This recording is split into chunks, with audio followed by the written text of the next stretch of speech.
To remember oneself really actually means to forget oneself also. So, right before the happening of the remembering, I was forgetting myself, who I really am. And in the intervening process of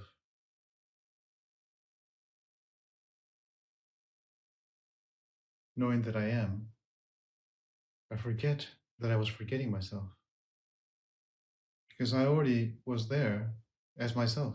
That is the basis, that is the foundation to be as we are and to be free. But then we forget, then we remember, and then instantly we forget again. You see what I mean? Our intelligence is apparently separated by this divide, where I am being known to exist. I know that I am being known. The knower knows that I know it.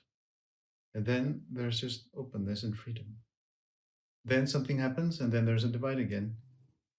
Or, no, I've totally forgotten. I'm suffering again. I need to take the garbage out. It smells.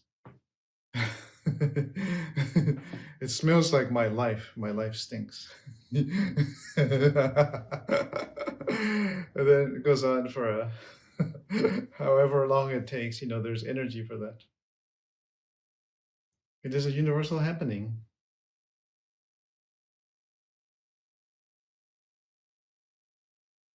Remembering and forgetting are just relative terms.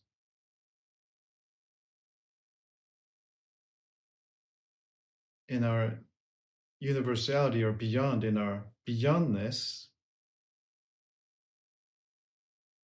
there isn't really the experience of suffering. Everything is exactly as it should be. But the experience of a localized germ of the truth, that is different. Then I have a face and I know that it hurts. And then I know that if it hurts, that something else underneath the face also hurts. Then it is relative. And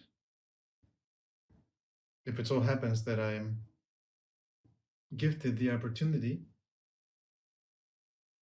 of course, gift is relative to wishing to be and to be happy and flowing with oneself. But if I'm gifted, then I will suffer more than if I did not know that there was this gift. A lot more. If I'm not given the gift, I suffer, but it's an implicit suffering.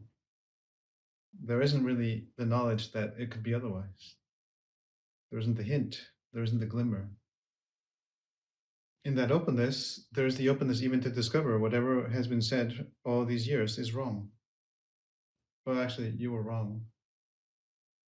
It's Weevil number 397 that actually has the answer, and that Weevil is not happy with you, and you're not going to be able to go forward anymore, and you are condemned to the garbage dumps for eternity.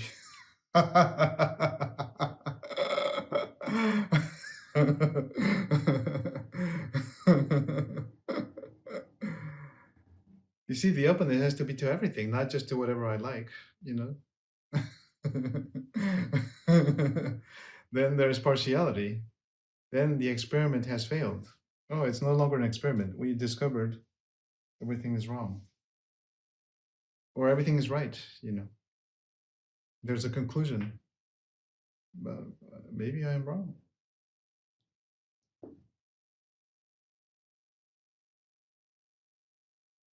Openness means openness.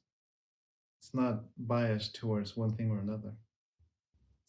But one could say, oh, you're biased. You only speak about these, things that people find very beautiful and interesting and enjoyable. But you're wrong. I enjoy speaking about things that are terrible and miserable. And a lot of people enjoy looking at what I say. I think I am right because there are so many, and my suffering is terrible, and they also suffer with me. And we are together. Suffering is real. You see, no one could say that one or the other is correct. It is just based on whatever the happening determines to be. Yes, you will be there, suffering a lot, and implicitly also, not really knowing that there's an alternative. Oh, you also will be suffering a lot, but then maybe you will know that there is no suffering was not actually real. So who is to say that one or the other is correct? No one. We follow our trajectory. It has been given. To each his own, as they say. But perhaps when we are here, when we speak and exchange our beingness with one another, we can notice, from this perspective at least, there's the experience of a healing, of an opening, of a maybe some mud in the bottom of a pond is agitated and it's clouding the water temporarily, but then it settles. It's very clear, and the body can feel very rejuvenated and light, and also it's as though in resonance with the content of the words that are said. Even beyond the content, the intent behind whatever is said, which is that, as was being said, like that, it's beyond peripheral.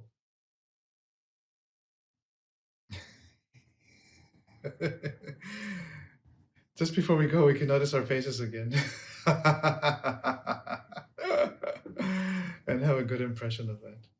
Thank you.